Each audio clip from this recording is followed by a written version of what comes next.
It's easier before lunch. Yeah, you got it. Good afternoon. Thank you. If you have not had a chance to put your wireless devices on silent, please do not do it on my account. Working at AT&T, it is one of the best sounds that you will ever hear.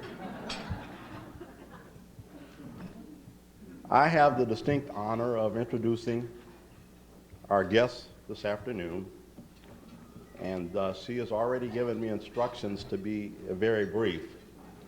And when I leaned over to her, I told her, I've got to say more than ladies and gentlemen. It is my pleasure to introduce you to the distinguished Congresswoman for the 12th District. I said, Congresswoman, they will hang me and not let me introduce anybody else. So let me just start with a few brief comments. A few months ago, I had the opportunity to be in Washington, D.C., attending the Congressional Black Caucus. And while there, I had a chance to step in to where the Michigan delegation was and all of the elected representatives from Michigan.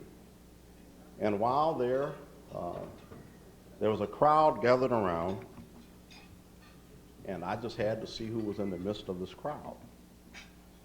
And lo and behold, right there in the midst was our own Congresswoman, Debbie Dingell. And I've come to learn that while small in stature, she is certainly big in presence.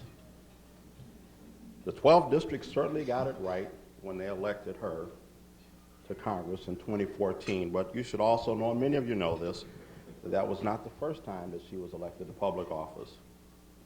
She also served 8 years on the Wayne State Board of Governors.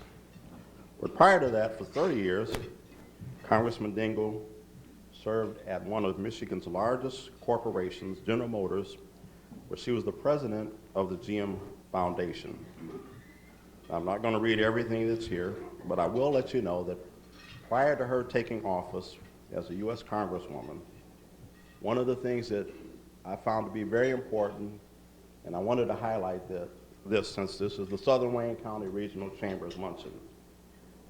In her commitment to job creation, Congresswoman Dingell led an effort to bring 10,000 small business initiatives, a $20 million partnership designed to help create jobs and economic growth here in Southeast Michigan. That is a great accomplishment.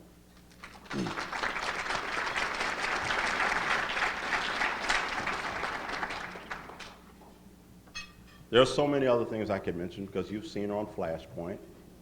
You've seen her on several television shows of that type where she always does a magnificent job, hits a home run every time. But let me say this in closing, and if you get a chance, go on to her website and just read about her accomplishments. I've got 6 pages worth here. But as we prepare to go into February, I think about the words that Dr. King gave when he said, a drum major for justice. And you know, that applies to so many people, but it certainly applies to the Congresswoman, because she has not only been a public servant, she is a true humanitarian, fighting strongly for the issues of women and children. Ladies and gentlemen, it is indeed my honor to bring to the podium at this time United States Congresswoman Debbie Dingell.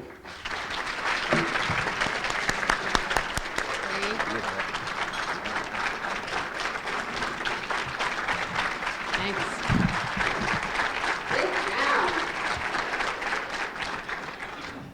Good afternoon. Good afternoon. Thank you, Robert, for that very kind introduction. And I did tell him to keep it short because most of you know me. And I can't tell you how great it is to be here in Southgate and now in Snowmageddon in Washington, D.C., where I'm still stressed out about when do I go back and how do I go back and et cetera. So it's great to be in a place that didn't get snow, and if you do, knows how to handle it. And I also want to give a very special thank you to Sandy Mull and everyone at the Southern Wayne County Regional Chamber for not only making this luncheon possible, but everything that you do to keep the downrivers and South, this area a very vital community, strong, vital economically. Kicking off the new year at this chamber luncheon is something a tradition that began with John Dingell. And it's a tradition that I've wanted to keep going. The downrivers are our home. You're our rock. It's where our family still lives, where our grandchildren were born and have been raised, and through the ups and downs of life, everybody in this room, I look at some faces. I say I'm not old, but I'm seasoned, that I've known for a very long time. I see a lot of the mayors, and they don't introduce the mayors, but I want to tell you how lucky we are to have the leaders in each of the communities that we do in the downrivers and the DCC. I think we know what it means to be a region and to work with each other. Sandy kept me busy back here with young people, which is a good thing to do, and with the sponsors to make this lunch possible, so we thank the sponsors. But it meant that I didn't get to say hello to a lot of my friends, so please don't race out of here, because I want to make sure that I see you. I also want to, speaking of John, he's doing okay.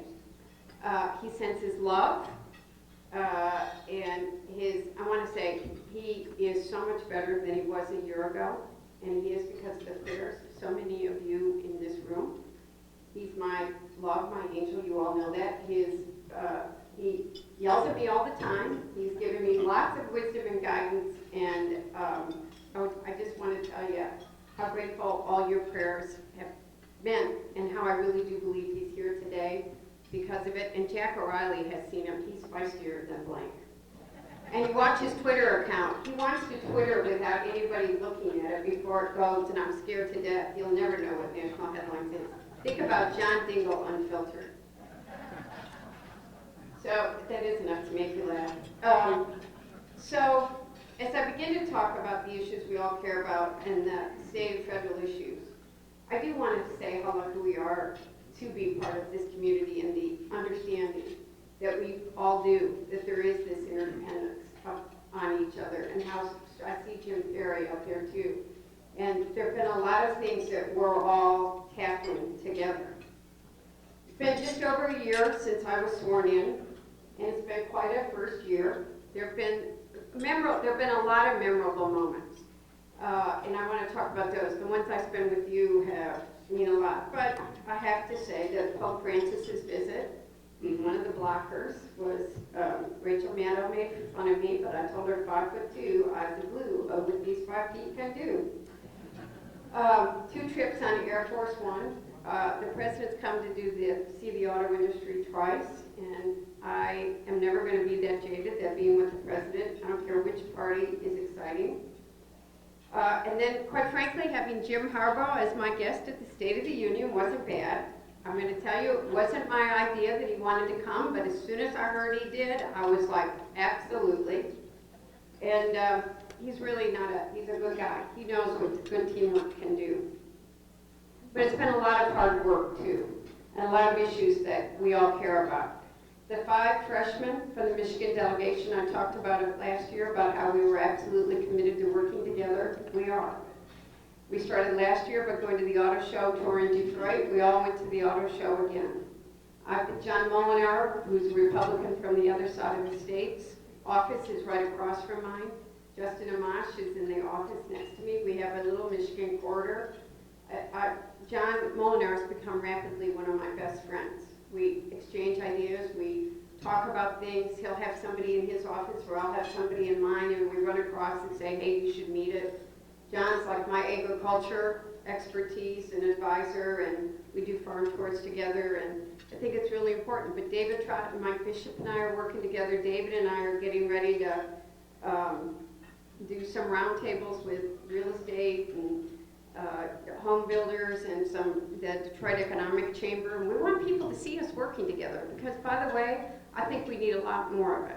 And I know you get all these partisan images from Washington and it breaks down at times, but relationship building is really important, and I think the Michigan delegation especially the newer members are really committed to it. We took a trip this last year as a congressional delegation, which has never happened ever. That we went and visited we visited TACOM and the other military sites around the state. And we want to do more of that because I think it's really important for Michigan. The economy remains our #1 issue. We've got to keep working together for a healthy business climate. We need to make sure we keep jobs here, we need to keep creating jobs, and that we continue to innovate and keep our state in the driver's seat when it comes to shaping the future of the auto industry. Last week at the Governor's State of the State, you might not have heard anything beyond Flint water, and I'm going to talk about that in a minute because I think there's some issues very important to us, but the Governor did announce that the state was going to buy the Willow One property and create an automated vehicle development center at that former site. Connected and automated vehicle technologies have the potential to revolutionize transportation over the next decade, increasing mobility, decreasing emissions, and saving lives. They're both changing at a rapid pace, and we've got to make sure we're keeping up. Not only are we worried about competition from overseas, but there are new players in the game, like Apple, Google, Uber, and Lyft, all poised to make significant investments in connected vehicle projects. And we need to make sure that that latest research and development is happening here in Michigan, not in California. And you need to think about how Uber and Lyft are revolutionizing what's happening in the transportation field. I was at a meeting with a bunch of millennials a couple of weeks ago. They don't want to own cars. It's really, the whole system of transportation is really transforming in this country, and we need to make sure that Michigan stays auto capital and the transportation capital of the world. And that's why the Willow Run project is so important. We've got a strong coalition that's working together. Spark started it. I'm working with the governor and the other members of the congressional delegation, the University of Michigan, the auto companies, Google, Apple, to make sure that that technology is here and that the testing is going to be done by the federal government, the research. The companies are each building their own testing labs. It's singularly the most competitive issue there is between the automobile companies. But we still need to make sure Michigan stays in that driver's seat. So that's one of the important things for all of us. Part of a healthy business environment is also being fiscally responsible and reducing our deficit. It isn't easy, but we've made progress this year. In December, we passed a bipartisan budget deal that funds the government through fiscal year 2016. It finally ends arbitrary spending cuts and makes critical investments in key areas like medical research, which I think is absolutely important, and protecting the Great Lakes. We have a moral responsibility to our next generation, and it's great to see so many young people here to balance our budget and not pass on staggering debt. I want to say that to all of you, and I'm committed to it. But you can't do it just by cutting things straight across the board. We're going to have to start to have some really tough discussions and decide where money is being wasted. How do you cut bloated bureaucracy? And how do you invest in things that do matter, like the environment, like having clean water, like making sure that we are staying at the forefront of medical research. And how our money is spent is a reflection of our values as a society. Flint is an example of how bad decisions can have deadly consequences. Government at every level failed the people of Flint. I've been very clear on what I think needs to happen. It did, and I don't think it's a time for cheap political shots, and I don't think it's a time, I think the federal government's got responsibility, I think the state and the local all have it. But right now, we need to be making sure that the people of Flint are safe, that they have safe drinking water, they know whether they can bathe or not in water. There's so much misinformation. How are we going to take care of the children that have ingested the lead? How are we going to make sure that they've got the health care that they need for the next few years and decades? It's going to be decades. Then two, how do we fix the problem? What resources do they need to make sure long-term it never happens again? And then we need to study, we need to have the facts. how did it happen, who's culpable, who's responsible, and that we have laws at every level of government that make sure it never happens again in another city in America.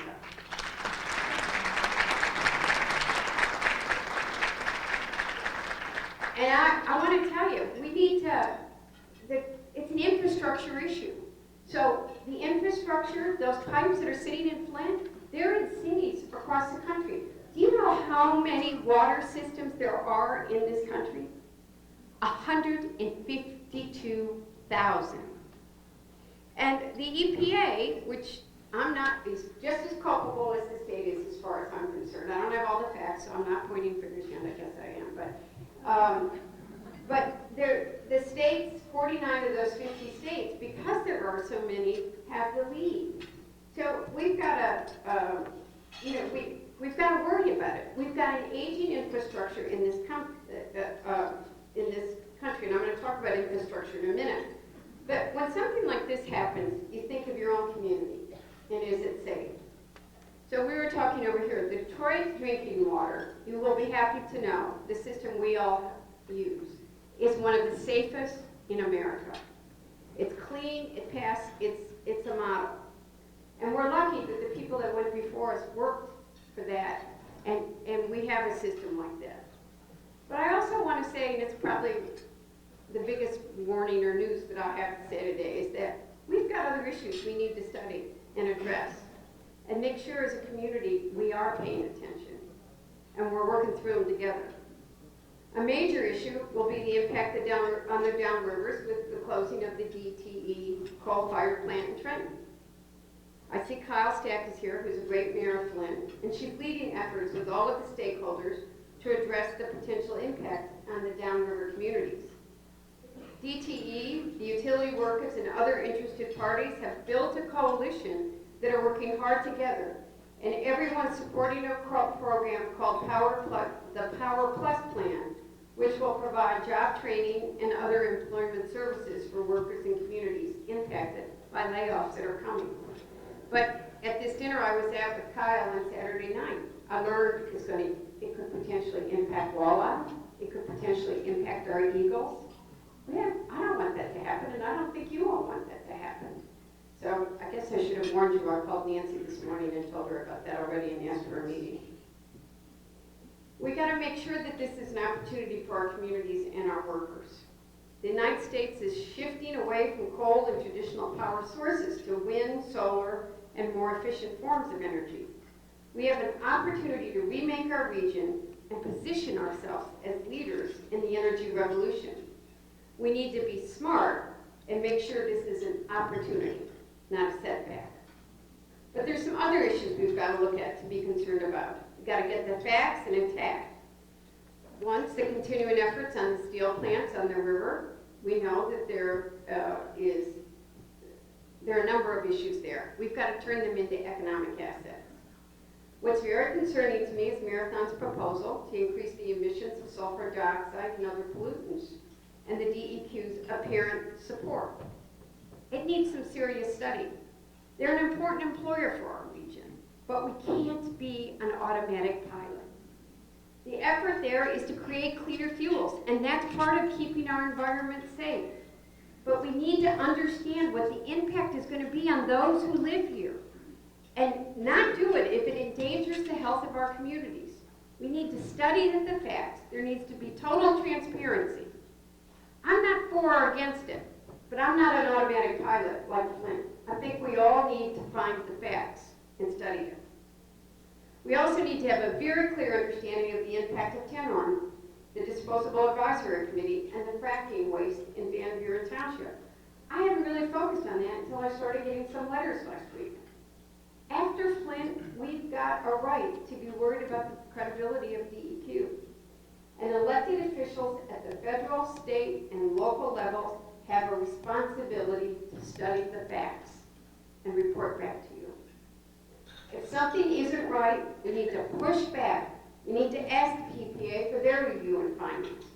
We have to be vigilant in studying the facts and actively understanding what the impact is on our region. You know, I'm going to make an observation. When I had to move John out of his office last year, because as you know, he was having a hard time, and I found these old scrapbooks, which I had never seen in 30-some years of marriage. And they had articles. Now, Pauline may remember. Well, I don't know. You were, when you started. She does a wonderful job on brownfield development and keeping us and making sure that we are keeping our environment clean and redeveloping our economic assets. But John Dingell, the water that I grew up in and floated down the river in an inner tube, we all remember what happened to it in the 60s and the 70s. It was dirty. And John went to what was, I think, Jim, not the DCC, but the predecessor to it, and said, we need to clean up the water. And there were newspaper articles where he got demonized. It was going to cost money, we need not do it, and everybody was afraid. Well, we did get the Clean Water Act, and we do have clean water. And we did it in a way that didn't hurt our economy, but keeps our environment safe in the same way. The issues are complicated, but we need to not be afraid to ask for transparency and look what's happening. And I think that's one of the things that the Flint says to all of us. The water would never have happened downriver because the mayors and all of us working together would have asked for a meeting with the governor, we would have asked for meetings with EPA. And I'm not saying that it didn't happen in Flint, but I just know the amount of noise we all do make, and nobody would have ignored us. When Pope Francis spoke before Congress last year, he called for a courageous and responsible effort to redirect our steps and to avert the most serious effects of the environmental deterioration caused by human activity. That's a message for us in our region too. There are a lot of other issues I want to address and not enough time, so I do want to mention some of them. I used some not so politically correct language at Mackinac, talking about the roads and infrastructure. And I don't think that our legislators actually got enough, I won't use the word. We've made progress, but honestly, not enough. One of the young students asked me about it and said, why are we not doing more? We did pass legislation at both the federal and the state level, but quite frankly, it doesn't have enough money in it to fix the roads the way that they need to be fixed. And how much money is going to be available really worries me. We've got to get the funding for our roads, and I'm committed to working with other elected officials to get the money we need. I meet with MDOT in Wayne County and the local officials regularly to try to figure out how to get those dollars. We didn't get a Tiger grant in Michigan last year, the entire state. That's unacceptable. And as a delegation, we've got to work to get that. We've got the great separation project at Allen Road. And I want to say all the mayors here work together. David said to me that Allen Road project's the #1 as he talked about something else. Kyle's got a very important project on 4th Street. But we all know if we work together, we stand a chance of getting money for all of it. If we work against each other, we're not going to get money for anything. Healthcare remains my passion. The last year has truly been a journey, reaffirming my commitment to healthcare in this country. I'm sorry, I believe this. I believe if you live in America, you've got a right to quality, affordable healthcare. We're now in the 5th year of the Affordable Care Act, and thanks to this critical law, 17 million Americans now have healthcare that didn't have it before. Is it perfect? No, I know that. I'm seeing the consequences of it just as an individual, and I talk to small businesses. But nobody wants to go back to what we have. Nobody wants to go back to not being able to get insurance because of a pre-existing condition, or putting a lifetime cap, or not allowing a young person to stay on their parents' insurance until they're 26, or because we're a woman, having it, be treated like it was a pre-existing condition. Let's work to fix what's broken. I know that there are issues. I'll tell you the thing that worries me the absolute most is the rising cost of prescription drugs. I meet with seniors, I meet with people of all ages, but the seniors, I am so worried about those that are diabetics that are on insulin and what's just happened to insulin prices. And they're having to make a decision. Some of them are saying, well, I'll only take half a dose. Half a dose doesn't give them what they need. Or they have to choose between whether they can eat or not. That's not okay in this country. I'm sorry, just period. And then yesterday I heard that allergies, EpiPens, that there used to be 2 manufacturers of EpiPens, and that one of them went out of business, and now it's like some stunning $5,000 for 2 pens that's happening that, some people it's covered by insurance. It's not okay. We've got to do something about that. So I'm committed, I learned that people don't cover hearing aids. That was the first, Medicare doesn't. That was my first bill. And I want to hear your stories because I'm going to keep working on all of these and we're going to create those coalitions that are going to bring about change. Last week I attended an event at the DCC, which will celebrate its 50th anniversary soon. That was a result of a lunch I had with all the mayors. And it was a tradition John started, and I want to continue it. I'm not afraid of tradition. Tradition's a very good thing. I think differently, and I do different, but when something works, if it ain't broke, you don't necessarily have to fix it. And we spent 80% of our time talking about the veterans in this area, and a number of the different issues, and how many of the mayors were working separately on issues. We decided then to create a task force at the DCC on veterans issues. The number of war wounded among our America is 22 million, just veterans that have been war wounded. We've got to think of the post-traumatic stress. Last week we announced, and many of the mayors that were there are here in this room, we announced the establishment of a Veterans Treatment Court, which was a very significant step and shows what you can do when you all work together. Jim's also has it so that people veterans in this area can go to the DCC and do one-stop shopping and get the help that they need. We've got the Veteran Treatment Courts allows jurisdictions to serve a large segment of the veteran population as opposed to business as usual. Having a veteran appear between a random judge who may or may not have an understanding of what their unique problems are has created problems. This is a real win for our veterans. And we're lucky that we have 2 good, strong VA hospitals in very close geographical area. The John Dingell downtown, which because of the name I may feel some personal responsibility for, and the Ann Arbor Hospital. But when they've got issues, we got to take them on. And I'm going to say to all of you, if you know a veteran that has a problem, I hope you will have them call our office because we will help them. It was through people calling the office that I learned about the issue at the Ann Arbor Hospital of there being material in the surgical instruments. And I don't want to scold. I think the people, the men and women at the VA hospital are totally committed to providing quality health care. But I want to make sure they have the resources they need. I want to understand if there's a problem and they can't figure it out, what do we do to help make sure that the veterans in this area are being taken care of the way that they need. It's just critical. Another top issue for me is trade. The students ask me about that again. We need the president is pushing a trade agreement. I'm sorry, I don't agree with them on. Whenever the head of the USTR, the trade representative, sees me, he asks me if I could stop talking to people. Well, I'm not going to stop talking to people because I think the Trans-Pacific Partnership Agreement is a bad deal for us. And I'm going to say it to you in very easy terms. When a foreign government manipulates its currency, that Japan does, there is an $8,000 cost differential between a Japanese car and a Ford in this country that they use to undercut the cost of that vehicle or to advertise. And the Japanese companies made more money just on currency manipulation last year than Ford Motor Company did in their entire worldwide operation. That's not okay.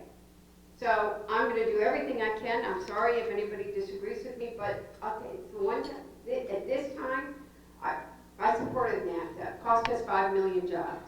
The Korea Free Trade Agreement hasn't resulted. The Koreans are importing a lot more cars here, but there are very few going in there. And I want you to know the Japanese auto market, less than 3% of the entire auto market is any manufacturer worldwide into Japan. I believe in free trade, but I believe in fair trade. A final few important areas, because I wrote this speech myself, which you can probably tell, and I went too long, but we got to talk about education of our young people. We got to make sure the public school systems are strong, and we've got to worry about our young people who are graduating with staggering college debt. We got to do something about it. So I'm married to John Dingell, so if you think I don't go to bed every single night with his asking me about the status of the wildlife refuge, he does eat, breathe, and drink it, and but we are lucky to have it. It is a very special place, and we're lucky to have the only international wildlife refuge in the world right down here. And finally, at a time that we're facing increased security threats around the world, we've got to remember that we're stronger when we stay together. After 9/11, which was the worst of times in this country, we weren't going to let fear divide us. We stayed united, and we made sure that nobody got discriminated against in our community. I'm really worried in the last few months, some of the hate language that we've seen and fear permeating in every aspect.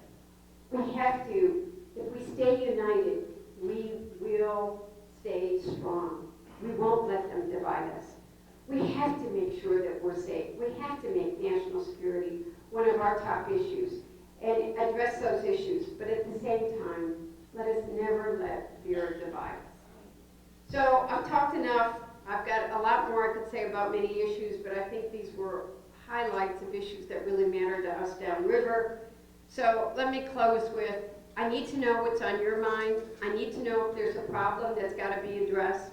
I'm available 24 hours a day. Most people here know I'm listed, Debbie Dingell Dearborn, and my staff is there too. Don't ever hesitate to call me, and I can't address a problem if I don't know about it. So I'm proud to represent you. Thank you for being here today, and I'm happy to answer any questions.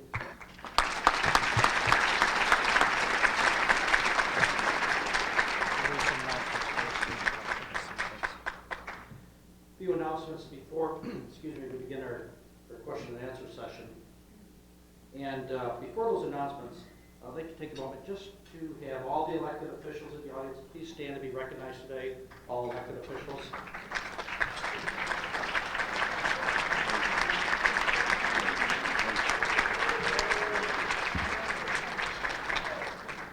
And I'd also want you to join Congressman Dingell and I in recognizing two very long-term public servants downriver who have recently stepped down from their posts. Mayor Tim Duran of Riverview and Greg Maher, Deputy Supervisor of Boston County. Please stand together.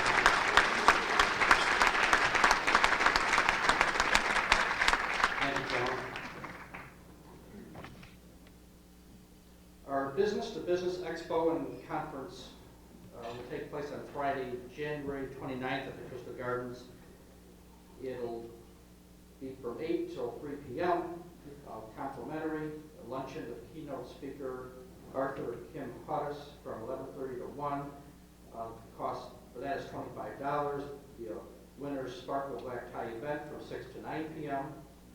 Tickets are $65 for that event for chamber members and $75 for non-members. The afterglow will take place at 9 p.m. to midnight.